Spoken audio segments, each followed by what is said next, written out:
15 years ago I started cooking as a chef up in a small town near Coffs Harbour called Urunga. I've been lucky enough to travel to many areas of the globe. And now back in Sydney, running the Sydney venture, which has been here now for almost 7 years.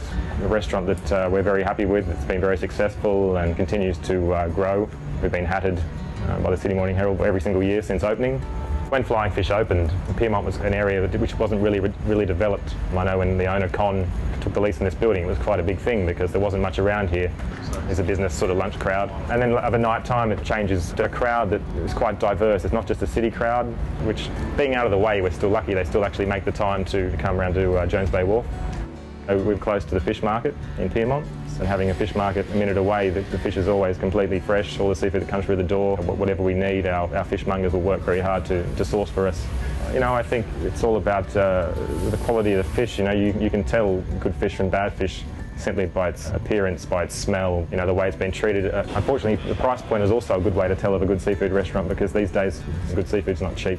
But I think it has to be that way to ensure that there's a good sustainable chain of seafood restaurants continue in Sydney.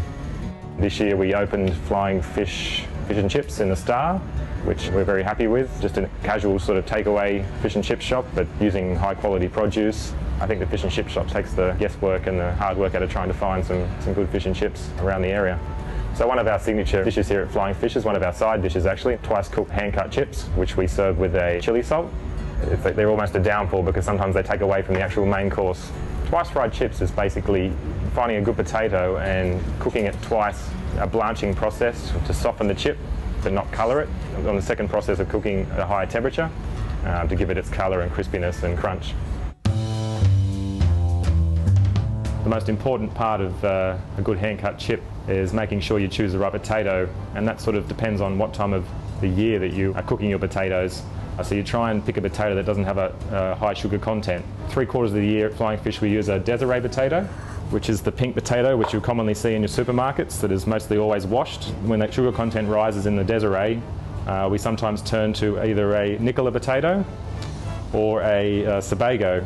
At the moment we're using a large potato which is also common, is called a Coliban, because the sugar content is quite low, so they don't sort of over brown too quickly. Another good tip with a hand-cut chip is going for large size, so we don't lose too much of the potato when we're cutting them into a chip. Just washing most of the dirt off, but you don't have to try and get it all off because the peeler will do the rest of the job. So the easiest tip with peeling is just to do it over a bowl of water. We'll just square off the chips, trying to lose as little of the potato as possible. And trying to make sure they're even too. What I do is I square the top of the potato up with the top of the chopping board and just bring that down. And a sharp knife is also very important. So the domestic deep fryer we're going to use today is the first deep fryer that is designed to do twice cooked chips, which scares me because it's going to put me out of a job.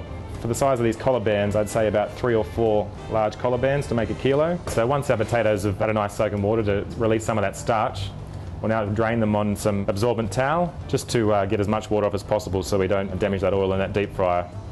When those potatoes are nice and dry, we'll then transfer them to the deep fryer. So now we're ready to cook the chips. So for the first step we're blanching. This machine's already done the hard work for me and has a setting which is going to be 130 degrees for 8 minutes. So while the chips are cooking for their first 8 minutes, we'll quickly knock up the signature salt we use here at Flying Fish on our twice cooked chips. Okay, so we'll start by putting in some dried red chilies. To be able to grind the chilies down, you need something that's abrasive, so we're going to be using some sea salt and some crispy Bombay onions, or dried shallots as they are also called. And then we'll start grinding. The main objective is to make sure the chili is broken down as fine as possible. We also add some dried garlic chips, and then to balance it out we'll use some sugar. So the sugar counteracts the sea salt, the spiciness of the chili, and the heat of the garlic. So at 130 degrees the chip will cook more evenly, the chip won't colour. Okay, so the 8 minutes is just about to finish. We'll pull the basket up, we'll give them a few minutes to drain, and we'll move on to the second process. We want twice fried chips, second fry. We'll just press start and wait for the oil to come up to 180 degrees. So now we're ready to finish cooking them. We'll pop them down, and then we're just going to be looking for a nice golden colour. So just a few minutes of draining, and then straight in the bowl and straight with the salt, which will allow the salt to stick to the chips. You know, it doesn't really matter how much you put in there because the chips will only take as much salt as they want on them, and the rest will stay in the bowl once we give it a shake.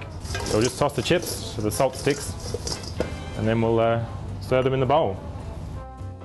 And then just finish with a little bit more salt on top. You never have too much seasoning on chips. And there we have our twice fried flying fish chips with chili salt.